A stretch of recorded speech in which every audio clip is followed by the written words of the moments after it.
Saludos y bienvenidos a otro episodio más de la lectura del Evangelio según Juan, ¿no? Hoy vamos a estar estudiando y leyendo el capítulo número 3 del Evangelio que escribió el apóstol Juan. Y vamos a comenzar como siempre con una oración para que sea Dios quien nos dirija en nuestro entendimiento de su palabra. Padre bendito, Dios todopoderoso, te imploramos, Señor, que en este día tú vengas, Padre, y nos abras el entendimiento. Que sea tu Espíritu Santo en nosotros, dándonos revelación divina. Que seas tú, Señor, dejándonos saber lo que tú quisiste proclamar en esta carta. Danos ese conocimiento para nuestra edificación, para que podamos crecer en espíritu y en verdad, y cada día ser más como Cristo Jesús. Y te pedimos estas cosas en ese nombre que es nombre sobre todo nombre. Jesús el resucitado, Jesús de Nazaret, el Cristo, el Mesías. Amén, amén y amén. Bueno, vamos a comenzar el capítulo 3 con el versículo 1 y esta sección, este capítulo comienza con la sección que se llama El Nuevo Nacimiento. Había un hombre de los fariseos llamado Nicodemo, proveniente entre los judíos. Y este vino a Jesús de noche. Quiero parar aquí. Nicodemo era uno de los fariseos que ellos era parte del Sanhedrín. Sanhedrín es el gobierno, ¿verdad? Que gobierna al pueblo de Israel, que estaba el sumo, que era compuesto, ¿no?, del sumo sacerdote con diferentes fariseos y saduceos y diferentes personas que representaban al pueblo de Israel. Y Nicodemos era uno de estos. Y recuerden que el Sanhedrín es el que estaba enviando personas a verificar quién es Juan el Bautista, qué es lo que está sucediendo. ¿Eres tú el Mesías? ¿Eres tú el Cristo?, le preguntaban. Y ahora viene Nicodemo y viene a donde Jesús, pero viene de noche. Viene de noche porque no quiere que el resto del Sanhedrín se entere de que él vino a hablar con Jesús, ¿no? So, viene en la oscuridad de la noche para evitar eso. Vamos a ver la conversación que tuvieron. Y dice: Rabí, sabemos que tú que has venido de Dios. Fíjate que dice sabemos, ¿no? So, quiere decir que ya Jesús está en las conversaciones de los de Sanhedrín. Jesús está en las conversaciones de los fariseos. Y sabemos que has venido de Dios como maestro, porque nadie puede hacer las señales que tú haces si Dios no está con él. So, él está reconociendo que Jesús ha hecho milagros, Jesús ha hecho cosas maravillosas. Y él dice, si Dios no está con esta persona, esto no puede suceder.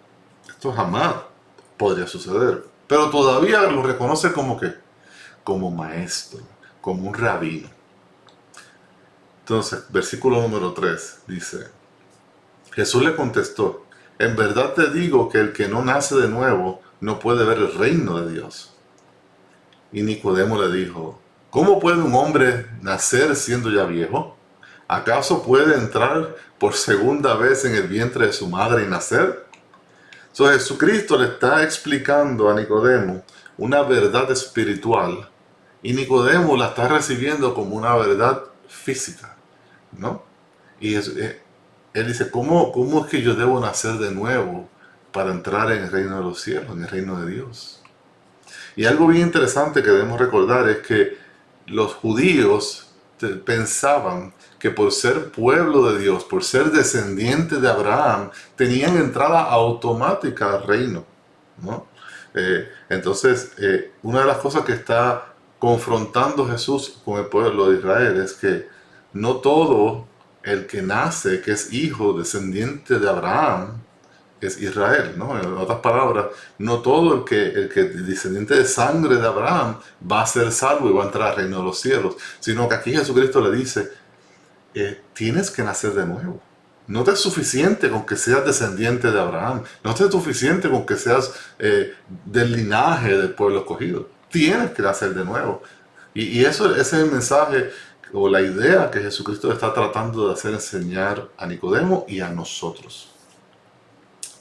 Versículo 5 dice, Jesús respondió, en verdad te digo que el que no nace de agua y del Espíritu no puede entrar en el reino de Dios. Lo que es nacido de la carne, carne es, y lo que es nacido del Espíritu, Espíritu es. No te asombres que te haya dicho, tienen que nacer de nuevo. Voy a parar aquí un momento antes de ir con el versículo 8. Jesucristo está haciendo una comparación, ¿no? Dice, no te es suficiente que seas del linaje de Israel, no te es suficiente que hayas nacido de mujer, sino que tienes que volver a nacer de nuevo. Y él hace esa comparación entre el nacimiento carnal y el nacimiento espiritual. El nacimiento carnal es el nacimiento de Nicodemo, descendiente de Israel por parte de su familia, ¿no? Y el nacimiento espiritual es lo que Dios hace para volvernos a la vida espiritualmente y poder entrar al reino de los cielos. Nacimiento carnal, nacimiento espiritual. Ya nació una vez en nacimiento carnal, ahora tiene que volver a nacer en el nacimiento espiritual. El nacimiento carnal, agua, ¿no? Nacimiento espiritual, como dice aquí, espíritu, ¿no? Tenemos que nacer de agua y de espíritu. En otras palabras, si naciste de carne, perfecto, ahora tienes que nacer del espíritu, ¿no? Y después dice, lo que es nacido de carne, ¿verdad? Entonces hacemos el linaje en las comparativas de estos versículos. Linaje de Abraham, agua, carne.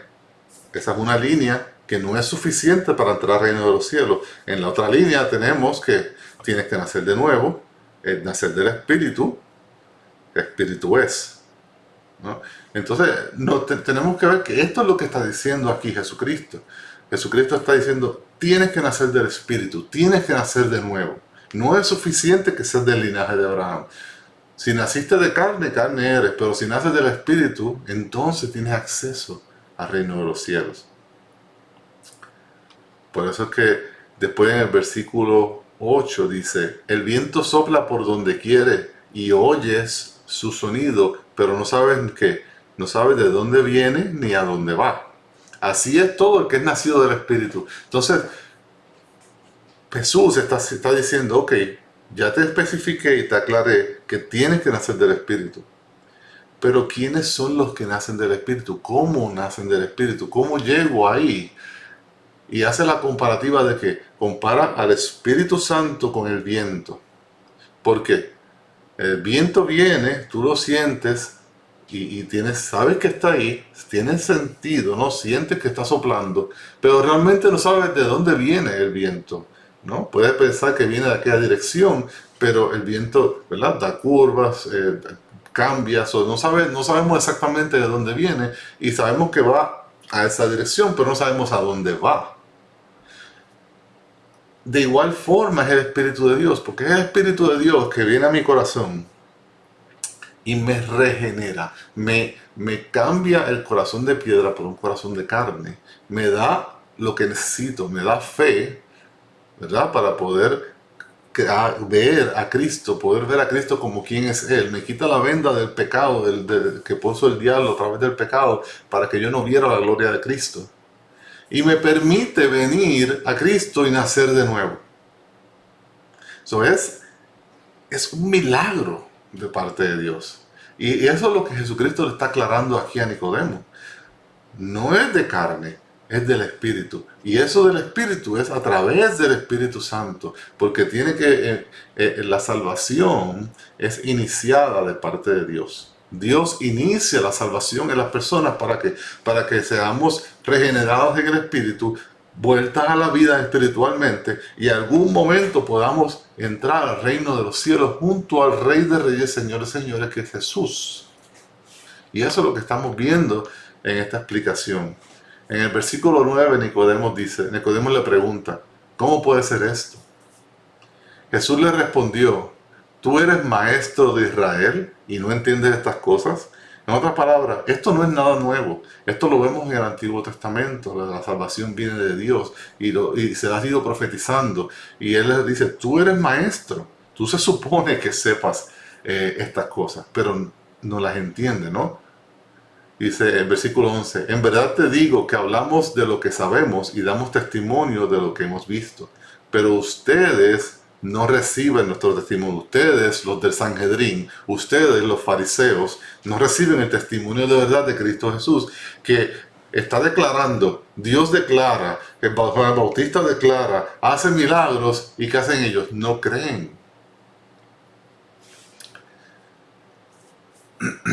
En el versículo 12, si les he hablado de las cosas terrenales y no creen, ¿cómo creerían si les hablo de las cosas celestiales? Acuérdense que tenemos que estar espiritualmente vivos para entender lo que es espiritual, que es lo que una de las cosas que acabo de explicar aquí. Nadie ha subido al cielo, sino aquel que bajó del cielo, es decir, el Hijo del Hombre que está sentado en el cielo. Y como Moisés levantó la serpiente en el desierto, así es necesario que sea levantado el Hijo del Hombre, para que todo aquel que cree tenga en él vida eterna. Qué interesante cómo termina esta conversación Jesús con Nicodemo. Número uno, él se identifica con este título que es Hijo del Hombre. Hijo del Hombre no significa que eres hijo de María. Todos sabemos que Jesús es humano por parte de María, 100% hombre, 100% Dios. No estamos hablando de eso. Hijo de hombre es un título mesiánico que lo vemos en el libro de Daniel, en los sueños y las profecías de Daniel, ¿no? Donde el Hijo del Hombre era esta figura divina representada en un hombre, y ahora Jesucristo reclama ese título para sí mismo y dice, yo, el Hijo del Hombre de quien hablaba Daniel, soy yo. Yo soy el Hijo del Hombre. Y dice, ¿qué dice? Yo vine del cielo, yo bajé del cielo, yo estaba con Dios, yo estaba con el Padre. Y bajé del cielo ¿a qué? A cumplir la obra que el Padre le había enviado a hacer. ¿Con qué propósito? El versículo 15. Para que todo aquel que cree tenga en Jesús vida eterna. Y el versículo 14 es interesante porque en el Éxodo, cuando están en el desierto, el pueblo de Israel pues tenía sus altas y sus bajas. En una de sus bajas pecaron y Dios les envía serpientes, víboras. Y esas víboras le picaron, ¿verdad?, a las personas en las piernas, los talones, etc. Y esas personas estaban muriendo porque esas víboras tienen veneno. Y eso no es que Dios estaba haciendo malo, sino que fue un juicio por la desobediencia del pueblo de Israel. Pero también Dios tuvo misericordia con el pueblo de Israel. Y mira lo que Dios le dice. Le dice a Moisés, construye una serpiente de bronce y ponla en un palo alto, en el medio del campamento. Y todo aquel que levante su rostro y mire a la serpiente, va a ser sano. Y eso era una sombra de lo que había de venir. Ahora Cristo va a ser levantado en la cruz.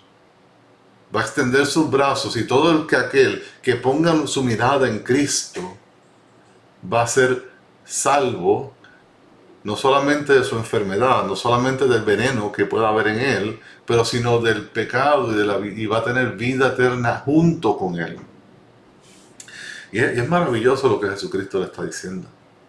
Le está diciendo, si tú crees en mí, si tú crees que el Padre me envió, si tú crees que yo soy el Mesías, tendrás vida eterna. Tendrás vida eterna.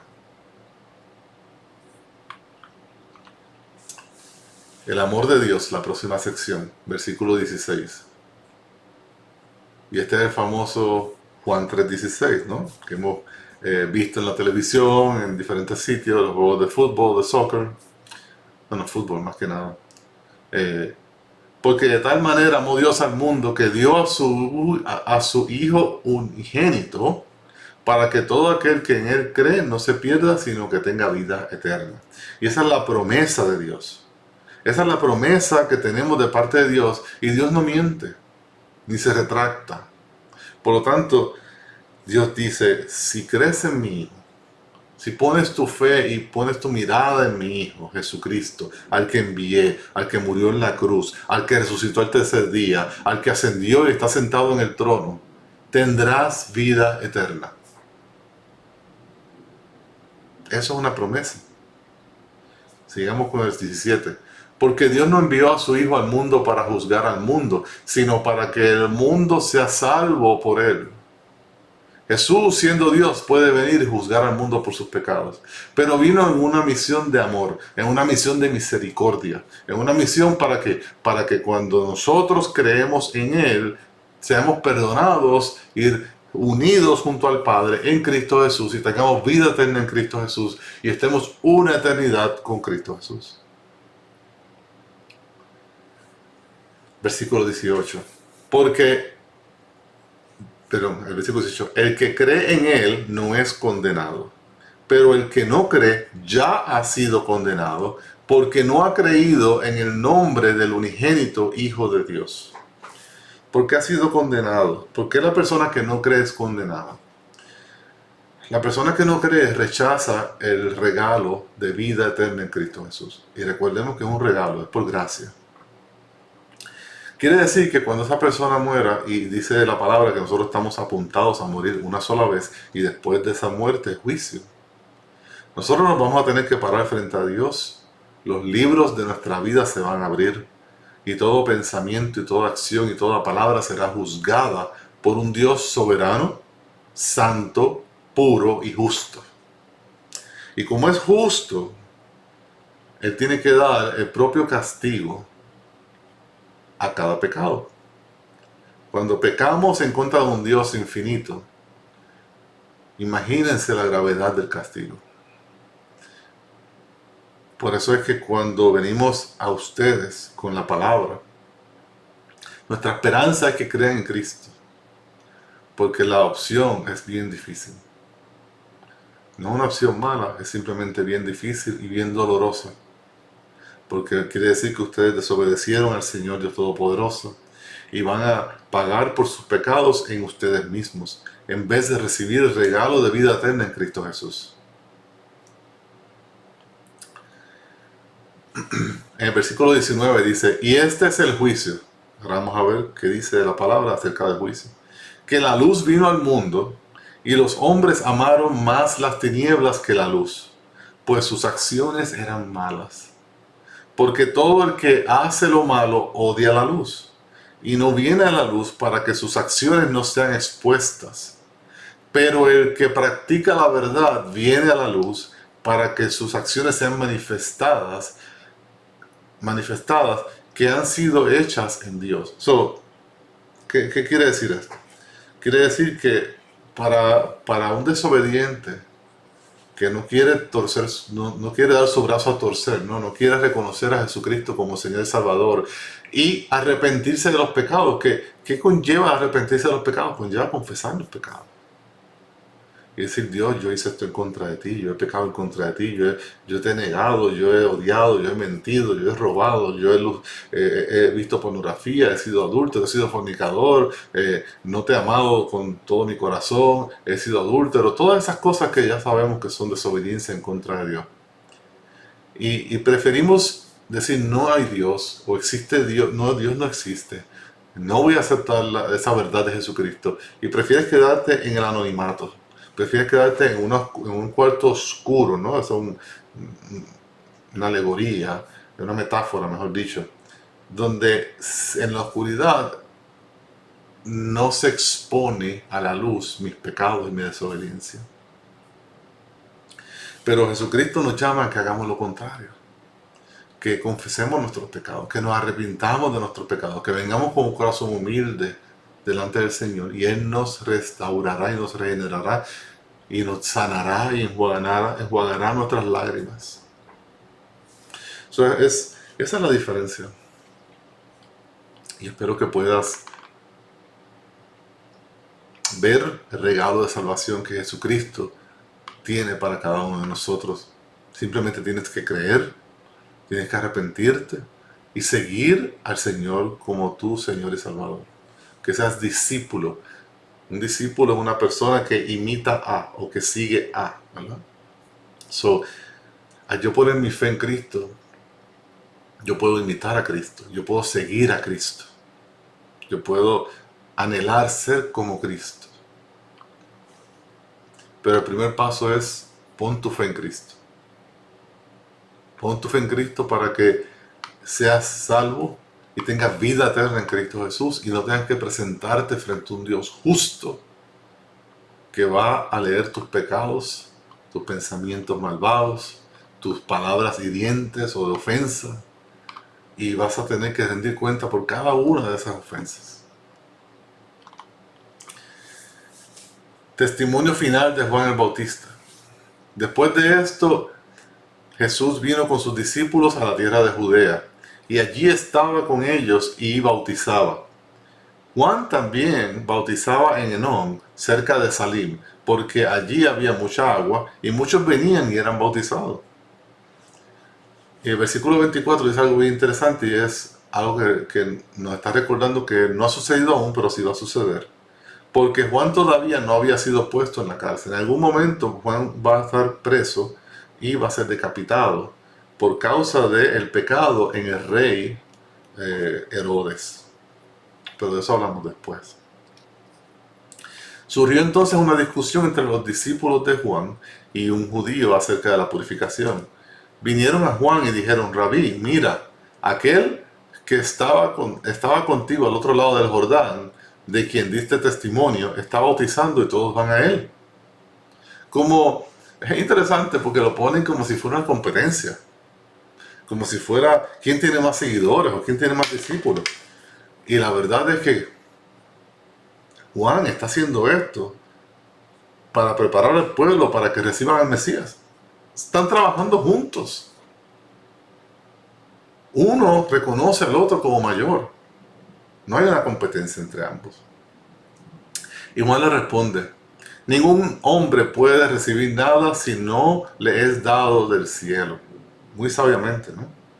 Ustedes mismos me son testigos de que dije: yo no soy el Cristo. ¿Verdad? Y reenfatiza: aquel es el Cristo, yo no soy el Cristo. Sino que he sido enviado delante de él para preparar el camino, para abrir el camino, ¿no? El que tiene la novia es el novio. Jesús es el novio, la novia es la iglesia, son sus discípulos. Pero el amigo del novio que está allí y le oye se alegra de gran manera con la voz del novio. Entonces Juan diciendo: yo me alegro que Jesucristo tenga sus discípulos y cada día tenga más discípulos, porque está con su novia, y me alegro porque eso es bueno.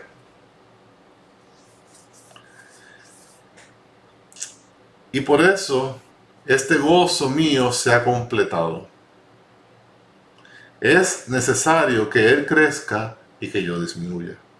Según pasa el tiempo, ya Juan termina su ministerio y Él va disminuyendo, y Jesús va aumentando en número, en seguidores, ¿verdad? En su ministerio, porque el ministerio de Jesucristo es el principal. Todo lo que hacemos y todo lo que tenemos es por Él. Jesús, su ministerio va a ir aumentando gradualmente y después exponencialmente, mientras que el ministerio de Juan Bautista va disminuyendo hasta el punto de que muere. Pero por ahora Él sigue haciendo lo que Dios le llamó a hacer: prepara el camino, prepara la tierra para que venga mi Hijo Jesucristo, el Mesías, y que haga, proclame la palabra y venga la gente a Él, porque todo el que viene a Jesús tiene vida eterna. Y eso es lo importante. Y terminamos con esta sección que se llama Testimonio Final de Juan el Bautista. Dice: el que procede de arriba está por encima de todos. El que es de la tierra procede de la tierra, y de la tierra habla. El que procede del cielo está sobre todos. ¿Quién procede del cielo? Jesús. Jesús procede del cielo, Jesús baja del cielo, toma cuerpo, toma carne en la Virgen María y nace como un hombre que crece en estatura, en conocimiento, en disciplina, y ahora está haciendo su ministerio. Entonces, lo que Él ha visto y oído, de eso da testimonio. Y nadie recibe su testimonio. Él está hablando de cosas espirituales porque Él desciende del cielo. Y Juan está diciendo lo mismo que Jesucristo le dijo a Nicodemo: ustedes no reciben mi testimonio. ¿Verdad? Su pueblo lo está rechazando. El que ha recibido su testimonio ha certificado esto: que Dios es verdad, veraz. ¿Verdad? Su palabra es verdadera, su testimonio es verdadero. Porque aquel a quien Dios ha enviado habla las palabras de Dios, pues Él da el Espíritu sin medida. ¿Okay? Versículo 35. El Padre ama al Hijo y ha entregado todas las cosas en sus manos. El que cree en el Hijo tiene vida eterna, pero el que no obedece al Hijo no verá la vida, sino que la ira de Dios permanece sobre su cabeza. Y ese pasaje es bien interesante, versículos 35 y 36, porque número uno vemos cómo el Padre le entrega toda potestad al Hijo, toda autoridad al Hijo, y el Hijo viene y hace lo que el Padre le mandó a hacer, ¿no? Da su vida por su iglesia, por la novia, para que todo aquel que crea no se pierda, mas tenga vida eterna. Pero sin embargo, todo el que no cree está condenado. ¿Okay? Por eso es que dice, el que cree en el Hijo tiene tiempo presente, no es que tendrá, es que tiene vida eterna, porque hemos sido regenerados espiritualmente, vuelto a la vida, y aunque nuestra carne muera, porque va a morir, ¿no? Somos carnales, va a morir esta carne, nuestra alma vivirá. Y en un tiempo adecuado, en el día de Cristo, en un tiempo futuro, nuestra alma va a ser reunificada ¿con qué? Con nuestro cuerpo resucitado y glorificado. So vamos a resucitar así junto con Cristo como Él resucitó. Pero ¿qué pasa? Mira la palabra que usa Juan. Pero el que no obedece al Hijo. No, pero Ismael, yo pensé que habías dicho que decía que tenemos que poner nuestra mirada en Cristo y creer y tener fe. Sí, totalmente de acuerdo. Pero es un acto de obediencia. El yo decir yo creo en Cristo quiere decir que yo estoy recibiendo ese mensaje del Evangelio y estoy obedeciendo lo que me dice que crea. Por lo tanto, el no creer es desobediencia. Por lo tanto, aquí dice, el que no obedece al Hijo no verá la vida. Permanecerá muerto espiritualmente y cuando muera y vaya al juicio va a ser enviado a la muerte eterna en el lago de azufre y fuego.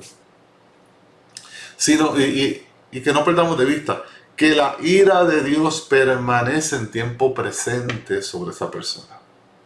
Que quiere decir que mientras nosotros somos pecadores, desobedientes, no aceptamos al Hijo, estamos muertos espiritualmente, la ira de Dios está sobre nosotros y Él tiene la potestad y la autoridad de ponerla y ejercerla cuando Él le plazca. Tenemos que tener mucho cuidado con eso, ¿no? La ira de Dios no simplemente es en el juicio final. La ira de Dios puede venir en cualquier momento sobre cualquier persona, porque toda persona es merecedora de la ira de Dios por sus actos de desobediencia. Pero si estamos en Cristo Jesús, no hay ira para nosotros, porque Cristo tomó la ira que era mía y la puso sobre Él en la cruz del Calvario. Y ese es el mensaje que está trayendo el Evangelio de Juan. Fíjense que en 3 capítulos que hemos leído, el mensaje ¿cuál es? Cree en Jesús, arrepiéntete de tus pecados y síguele. Jesús es el Hijo de Dios, Jesús es Dios, Jesús es el Mesías. Si crees en Cristo tienes vida, si no crees en Cristo no tienes vida. Y es un mensaje de amor, es un mensaje de gracia, es un mensaje de misericordia, porque Dios no desea que nadie se pierda, sino que todos vengan a conocimiento de Él.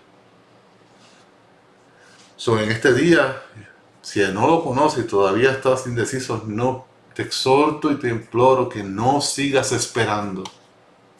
Mañana no está garantizado. Hoy es el día de salvación para ti. Pon tu fe en Cristo, sigue a Cristo, arrepiéntete de tus pecados y conoce al Señor, conoce a Dios. Y como dice aquí, si haces esto, tienes vida eterna. Puedes tener paz para con Dios, seguridad de salvación en Cristo Jesús. Bueno, con esto terminamos el capítulo número 3. Ya en el próximo video estaremos hablando del capítulo número 4. Hasta luego.